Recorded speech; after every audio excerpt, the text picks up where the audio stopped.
Akachi and Akachi lost their parents when they were so young. Akachi was only 9 years old while Akachi was only 2 years old. The fact that their parents were so poor, no one wanted to adopt them after their parents died. Akachi was forced to step up as a parent at a young age. She would bathe her small sister, make meals and feed her. She would carry her on her back as she fetched firewood and even water. Akachi took minor jobs like farming and washing clothes for other people for her to get money to feed with her younger sister.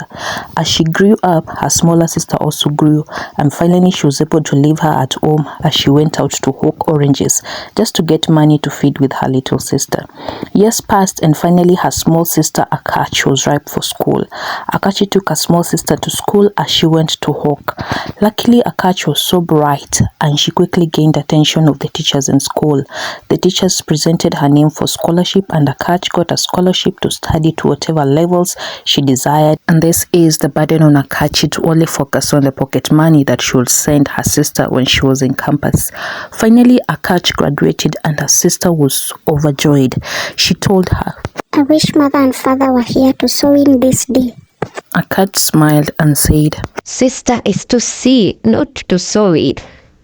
The both laughed and headed home. Months later, Akachi got a job and moved to the city. She bought a new phone for her sister and promised to send her money to join her in the city once she was well established. Akachi moved on with her life, forgetting about her elder sister in the village.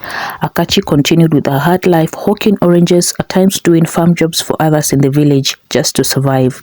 One day she hurt her feet when she was in the farm and her employer did not compensate her. Instead, he called her careless. Akachi was in so much pain. She went to her heart, reached out for her phone and called her sister. And her sister said, "I'm so busy right now, but I'll send you money to go to the hospital or even get a herbalist to treat you." Akachi then said, "You promised me to send in me money for coming to city." Akachi cut the phone on her sister and continued with her work. The entire day passed and she did not send any money to her sister. Akachi was forced to call the herbalist with the little money that she had. Akachi was bedridden for days because her wound was so deep. She didn't have anyone to help her and so she kept eating fruits because there was no one to cook her proper meals. Akachi's heart ached so much she couldn't imagine she sacrificed all her life to take care of her younger sister, who would later abandon her in the village. She kept praying for God to give her strength and to heal her. After some months of being bedridden, Akachi got better and she went back to her hawking job. She met a handsome man who married her and they both moved to the city. Akachi's husband was so patient with her and even brought home an etiquette trainer who trained her on basic English and etiquette. Life happened and karma caught up with Akachi. She got to an accident and lost one of her legs. She was fired from her job and she was forced to move back to the village. She looked for her sister but no one knew where she was. Akachi and her husband lived happily ever after. The end. If you have enjoyed this story this far, please give it a like, subscribe and share.